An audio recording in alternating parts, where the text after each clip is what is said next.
Hey guys, happy Tuesday.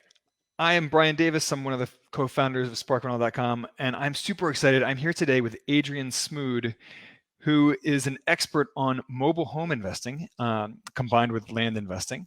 So, Adrian, welcome. Thank you, Brian. Appreciate you having me today. Absolutely. So, Denny's not with us today. She's on vacation. She's traveling. Last week we talked about how to buy properties with credit cards, and this week we're kind of continuing the trend because a lot of these deals are actually affordable enough that you could potentially buy them with credit cards. So, without further ado, Adrian, let's jump in and just do a quick overview of what your real estate investing strategy looks like. My main strategy is buying the mobile home with the dirt. A lot of people get confused. They think of the big parks where you own massive amount of land and lots of properties. We don't Right. do that. And other people think of it as just the home. So the home within the park, and we're renting the land space. I have done a little bit of that, but that's not the main business. The main business is a single unit with the dirt. And it's also more in rural areas is where we tend to go, but there are in the cities as well. It's a forgotten little niche that I didn't think it was forgotten, but everyone seems to have a hard time understanding what I talk about, so I have to always over explain it, and that's why I realized it is kind of a forgotten niche. Yeah, because we did a webinar a couple months back with someone about buying mobile home parks, and we've brought on investors on this show who invest in mobile homes that they move around. The physical home itself, but not attached to any land. So you buy land that has a mobile home sitting on it quasi permanently. Is that right? Yes, sir. So most of ours are not mobile, even though they're called Right. mobile homes. They're either too old to physically move or too expensive to move. And are they on a real foundation, or are they still on wheels, or what? Both, how about? So it depends Okay. on the age and what the owner has done to them. I don't care which one it is as long as it's actually strapped down the right way and it's safe and a hurricane's not going to go and blow over the wobbly blocks. I don't really care what the foundation is. All right, and you typically buy fixer-uppers, is that right? Yes, our specialty is buying the handyman special and kind of keeping it that way. We turn it into a safe, livable home. But personally, I like them to be a little ugly because I have found my avatar resident that's going to live there happens to be a blue collar handyman, handywoman. And those people like to go and paint, do the carpet, and do some work themselves, even though they're just renting it. They like doing it. I found they stay a little bit longer when they do that. So it's a kind of a win-win there. Yeah, no, that makes sense. Um, and do these people sign contracts with you to as a lease purchase to buy the property and or to eventually buy the property even though they're leasing it from you in the beginning? I've done a little bit of that. It's not the main business. I honestly let the property tell me if I'm going to do that or not.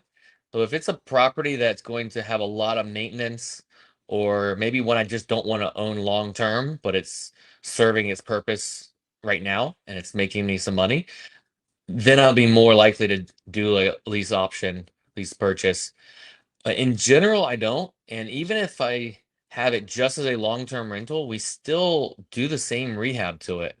We're looking for people that are going to stay a really, really long time. And I feel like if they put a little bit of work to make it pretty in their home, even though they are renting it, they will stay a very long time because they have some actual sweat equity in it. And they're not as willing to mess up their own home that they did the carpets. Now it's their carpets.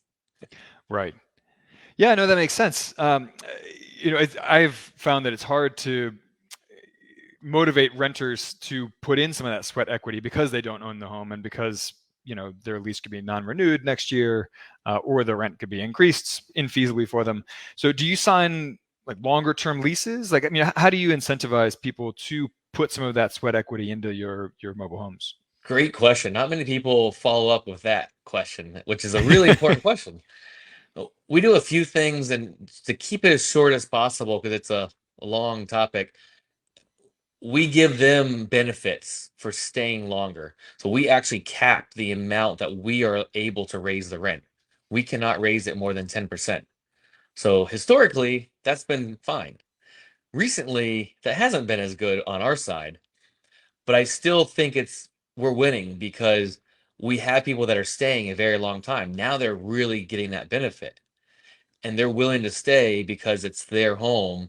And we give them other benefits. If we decide to sell the home, they get the first rights to buy it.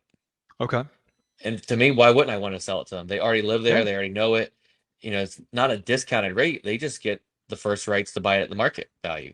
And in today's market where we see landlords selling all the time, that's a big benefit that they get and that they're liking.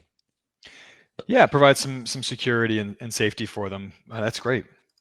So let me ask you this. Let's walk through some typical numbers for deals that you do. So can you talk us through like a typical purchase price for one of these deals you do, typical rehab costs, the typical rent, and the returns and the monthly cash flow that you're seeing on, one of these average deals of yours? So let's keep in mind first that what I said, I do a handyman special. So I Right. maybe don't do the full granite and the full finished shined up project. A few years ago, I was buying a lot older properties. So we're talking like 60s and 70s, the ages, Okay. the ones that most people are really scared of, even the mobile home investors. Because mobile homes, that's like Those dog I years, don't, right? So I mean, like that's ancient for mobile homes. yeah. Well, after this, I'll tell you the story of the newest one I ever bought, which is a 97, which a lot of people still think is crazy how old that is, but that's new in my world. But so the 60s and 70s, I don't put a lot into them. The structure is not as strong. They are cheaper to rehab because you have cheaper materials. But the flip side is you can completely rehab it and put 2x4s in there, drywall. You can pick which direction you want to go. Spend a little more money. And one of the nicest ones I have is a 1969. I mean, it's got brand new kitchen. It's beautiful. That was already there. And then some of the nastiest I've ever been in have actually been in the 2000s because the people just let it get destroyed. So what is the typical numbers? I'm going to date it a little bit back in 2019 when I bought a lot more of those older ones. So just add a little bit of appreciation on there. I would be all in around $30,000, $35,000. I'm in Central Florida, in between Tampa and Orlando, so the more rural areas. That'd be my purchase price, a light rehab to keep it safe, and then my closing cost. And I was Okay, so renting that those 30 to for, 35, that includes the purchase price, the closing costs, and the rehab yeah, costs. everything.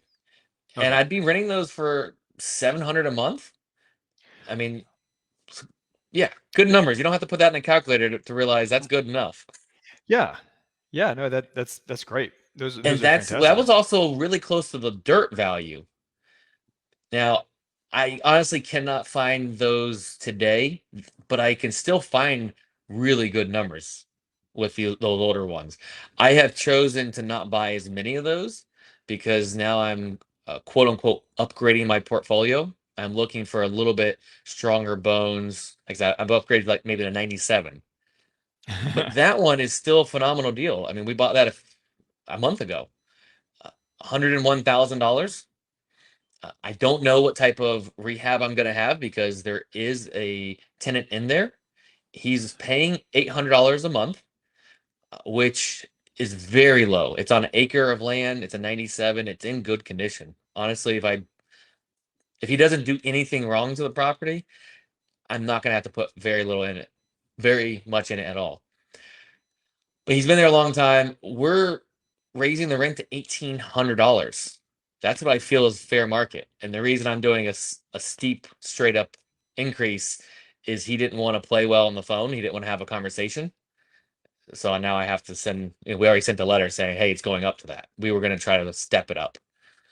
But I mean, that's still really good numbers. I mean, I'm super happy with those numbers. And we bought two within the last few months, very similar numbers. And it still has a newer roof, newer AC. It's a stronger property, and I have land with it. Those I've been buying in the 60s and 70s, I mean, I'm buying a tiny sliver of land down a dirt road where the land's never going to appreciate. So Right. part of the long-term game is, I'll say, land banking.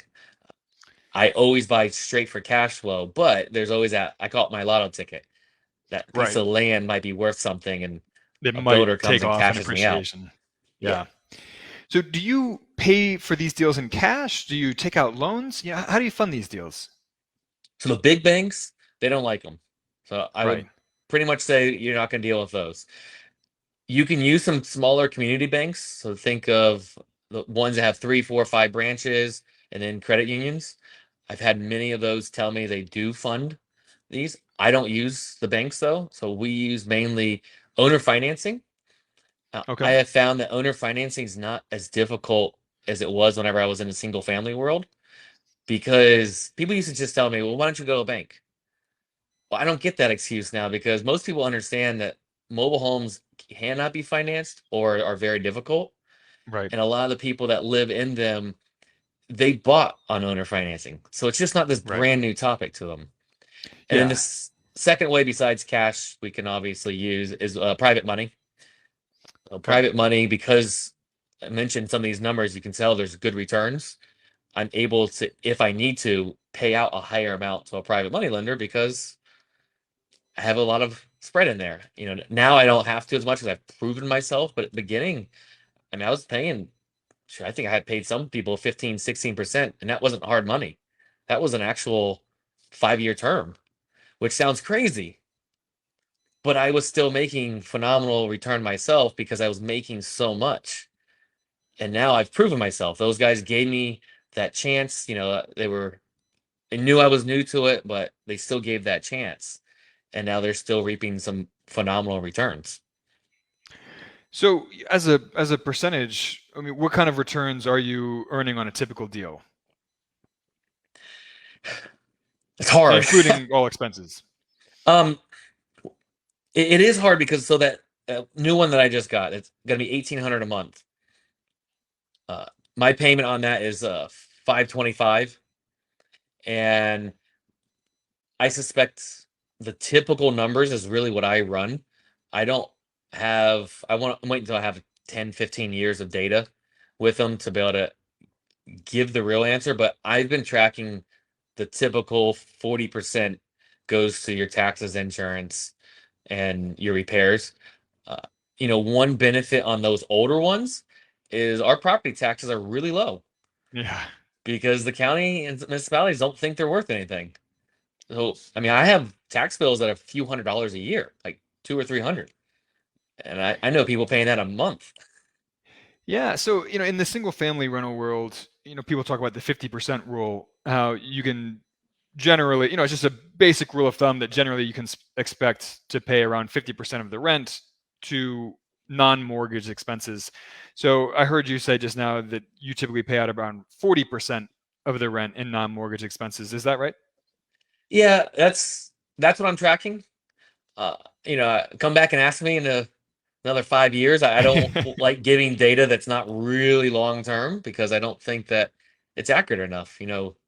We haven't replaced the roof on the percentage we will within a 15-year span. But right now we are tracking that. And part of the reason I'm a little bit lower is I do have that handyman, handy woman, and a lot of our system incentivizes them not to call me for a toilet Hmm. flapper, not to call me for all these small things. And it doesn't mean that they ignore it. They actually take care of it, and they take care Yeah, of it the right way. So people that have come into our system the way that we built it, that's how they are. Now we have some people that we inherited, and honestly, sure. it helps prove my system even better because they are the biggest headaches right now. That they call us for all these small things. And yeah, I think that's one of the big ways we're able to keep our numbers a little bit lower. And we're buying in areas that those people want to live in. That's another big piece that one of my mentors, Lenny, got through my head. When you buy your property, you buy your tenant. So if you buy in a good area where you can have good homes, you're gonna probably get a good tenant. And then the reverse. We buy where people want to live. Even though a lot of people probably listening have that trailer trash stigma, but that can be true in some areas, and you can have the same quote unquote trash in a single family home, an apartment No complex, question. in any type of home. It's Yeah. not the structure, it's the location. Yeah, Denny and I talk all the time about how the quality of your renters determines the quality of your returns. I love it. Yeah, that's a good Yeah. quote. I love that. Well, thanks. I'll take credit for it. So Brian Lebo here says, can this strategy be done in California? And if so, how and where? So what are your thoughts for Brian? I invest only locally, but honestly, I know people doing mobile homes investing in California, in parks, like I mentioned, that I don't do so much of, and out of parks. You got to add the zeros that we always joke around about in California. Of Uh, course. I know people are doing it, so I know it's possible. I would definitely look a little more in the rural areas. You are going to have a little bit different regulations out there. I know that. So here we deal with a DMV. Even if it's real property, the title company still goes through the DMV to get the title transferred over. And they have a different department in California that California realized they didn't have enough arms of the government. So they created a whole nother one just for mobile homes. And I don't remember what it's called, but it can be done. I know people literally actively right now investing in mobile homes with its own land without buying them and flipping them, or buying them and renting them, or buying them and selling them on payments. So all the strategies do work out there. All right. By the way, Tim Dooley says greetings from Bremerton, Washington. And he also enjoys that quote about how the quality of your renters determines the quality of your returns. Thank you, Tim. Tim's a regular around here. We love Tim. Um, so, Adrian, um, you mentioned here some of the legal aspect of this, how you actually have to go through the DMV for these mobile home deals. Um, how are these properties zoned? Do you need permits for the renovations? This is a different type of investing for a lot of us who are more accustomed to single family rentals and single family flips. So yeah, what are some of the legal headaches or red tape in these kinds of deals? Or is it way less? I mean, It's if you're buying just the home and land together, it is less than you think. There's not a lot. You just have a different zoning. Every municipality is going to be a little different, but it would just be zoned that it is able to have a mobile home on there. So it could be zoned for just one house per acre. The same idea. It could be one house or one mobile home per acre. You just have to look that up. Now, if you are going to be getting into the world of moving them, there is a lot more red tape because you have to get a permit from the county. And if you're moving in between counties, now you may be dealing with two different counties you have to get permits with. I stay away from that because honestly, it sounds like work, yeah. and I don't like to set myself up with a lot of work. I'm not good at all the red tape stuff, so I try to stay as simple as possible. The same is going to be true with pulling permits. There are a few counties around me that don't require as many permits as a single family, but just go ahead and count on that you need to do the exact same as a single family site built. And if you get surprised and you're lucky on the upside that you don't have to pull a permit for a roof in that county, then that's a plus. But for me, I just plan I have to do everything the exact same way. And when we look on it, then maybe there is a plus side there. Okay, so you pull like the HVAC permits if you're replacing the Yeah. HVAC system and all that kind of stuff. And how do you find these deals? I mean, are these do you search for, like, are these listed under vacant land, or do you like go out and look for listings for mobile homes specifically? Like, how do you find these deals? The way I've traditionally found half of my deals is exact same way every investor finds their deals. Bandit signs, mailers, Google, Facebook, MLS, all those different things. The trick is you change the word house to mobile home, and that's the Okay. big difference. Now, the other way I found them, and now it's my primary way, is I go to meetings. I love the RIA meetings, realtor, continue educations, any gathering of anyone in the investor world. And traditionally, for the people watching, I've always worn this shirt, which is I My Wife Buys Mobile Homes. And love it. today I'm wearing my education shirt. But I stand up at meetings and I say, My wife buys mobile homes. And I let people know that. And at any meeting I do that, there's always someone that comes up afterwards and they look at me weird, like, why would you buy those? They depreciate and they talk all this bad stuff. And I say, you're right. They're terrible investments. Send You me should all never your buy them. leads. Yeah. And so really, it's a joke, and I will help anyone. But there's a lot of people that don't want to deal with them. And that's how I've gotten a lot of my leads. And I try to keep, well, I don't try, I keep everyone in the deal. I want you to get paid, because if you get paid, you're probably going to call me again. Yeah. And if you get paid more than the other person, you're probably going to call me first. So I love paying people. Realtors, the same idea. You know, when I was buying those at 30, 35,000 all in, most realtors don't want to do the work of the paperwork when they can do 100, 150, 200, $300,000 house for the same Right. paperwork. They still want to help people, and I became a referral source. So realtors and other investors really are my biggest lead source, and I'm moving completely that direction. Now, it is my personality. I love going to meetings. I love getting educated. I love going to trainings. So it fits something I already enjoy doing. And then the benefit is I've been getting a lot of leads that way. Well, it goes to show that there is no replacement for good old-fashioned networking, right? Yep. To use another one of those kind of trite sayings, the extent of your network determines the extent of your net worth, right? So, Yep. all right. So I put a link in the comments here to where people can reach you. That's adriansmude.com. And we're going to put another link here to where you can learn about mobile home investing, mobile home universities, someone that we've worked with in the past. So Adrian, I was asking you, before we went live here on the show, whether you sell these mobile homes turnkey, and you were saying that you do not. So you can't, you guys can't reach out to Adrian to buy his properties. He's hoarding them. Yeah. Adrian, I was going to say they're too easy cash flow. Once they're set up, like I feel like I do all the hard work then. And if I had more drive to build this big business, I would do it. But I actually enjoy the tenant side. I know I'm very rare. Most people don't enjoy that side of it, that is rare. but I do enjoy that relationship, and a little bit of it is breaking that stereotype, because there is that stereotype of mobile homes, and it's there for a reason. There's a lot of slumlords in my space, and I have a little thing I want to break that stereotype of, if I can, a tiny bit. I love it.